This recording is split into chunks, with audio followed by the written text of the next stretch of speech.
Day 11 of healthy eating நல்லா தான் போச்சு. என்ன நடந்துச்சுன்னு பாருங்க நீங்களே. சொல்லுங்க. Cod. I think she's speaking British English. நீ ஆரம்பிக்கிறது. கடை வந்துச்சா? You can say cable or cord. Cod. Not cord. Cord. என்னது? Cord. Cod. How do I tell you? Cod. It's a cable cord. It's a cable cord. That's it. இது மாதிரி fun பண்ணிட்டு போய் ரூட்டை மிஸ் பண்ணிடுவோம் நாங்கள். அதுக்கப்புறம் மொபைல் ஷாப் போயிட்டு லைப்ரரி போயிட்டு கொஞ்சம் திங்ஸ்லாம் எடுக்க ஃபோட்டோ காப்பீஸ்லாம் எடுக்க வேண்டிய வேலை இருந்துச்சு. ஸோ எடுத்துட்டு நானும் இந்த ஃபோட்டோலாம் எடுத்தேன். ரொம்ப நல்லா இருந்துச்சு. ரொம்ப நாளுக்கு அப்புறம் அதெல்லாம் எடுத்துட்டு அதுக்கப்புறமா நாங்கள் வந்து நியூ கேசல் மெட்ரோ சென்டர் போயிட்டோம். அங்கே வந்து பார்த்தீங்கன்னா 300+ ஷாப்ஸ் இருக்குது ஒரே இடத்துல. ஸோ நீங்கள் போயிட்டு நல்லா என்ஜாய் பண்ணலாம். கிட்டத்தட்ட ஒரு பெரிய மால் அது.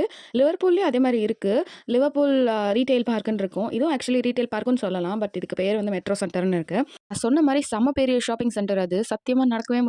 செம்மையாக கால் வலி, அவ்வளோ பெருசு. அதுக்கப்புறம் எங்களுக்கும் நிறைய திங்ஸ் வாங்க வேண்டியது இருந்துச்சு. பிகாஸ் லக்கி வந்து ஊருக்கு போகிறதுனால திங்ஸ்லாம் பர்ச்சேஸ் பண்ண வேண்டியது. என்னெல்லாம் வாங்கினோம்னு சொல்லிட்டு நெக்ஸ்ட் வீடியோவில் சொல்கிறேன்.